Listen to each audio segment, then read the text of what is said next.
ඒ කෙල්ල හොඳට ඉගෙන ගත්තා. ඒ රත්තරන් දරු පැටිය හොඳට ඉගෙන ගත්තා. ඉගෙන ගත්තාන් පස්සේ ටීචර් කෙනෙක් වෙනවා. ටීචර් කෙනෙක් වුණාන් පස්සේ කොල්ලෙක් යාළුවෝ පෞද්ගලික සේවය කරන්නේ පෞද්ගලික ආයතනයක සේවය කරනවා. මේ කෙල්ල කොහොම හරි ටීචින් ගන්නවා.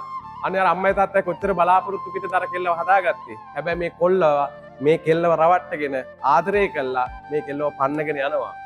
පන්නගෙන ගිහලා අවුරුද්දක් විතර හිටියන් පස්සේ මේ කොල්ලගේ තියෙන පහත් ගතිය මතුවෙන වෙන කෙනෙකුත් එක්ක අනියන් සම්බන්ධයක් ඇති කරගත්තම කරතරන් අම්මේ අප්පච්චි මේක දරා ගන්න බැරුව ඒ වසවර්ගේ නම නම් මට මතක නැහැ.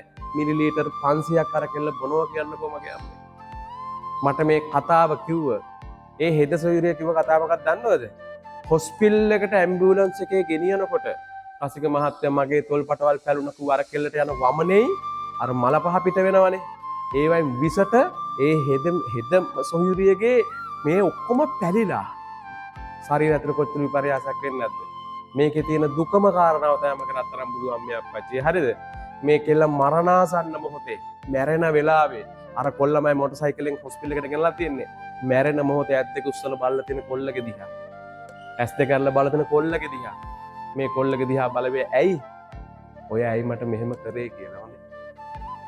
ඔය ඇයි මට මෙහෙම කරේ කියලා නිසා අපි දකින ලෝකේ මේ දැන් සමාජය තුල නෑම කරතරම් අම්මේ අප්පච්චි.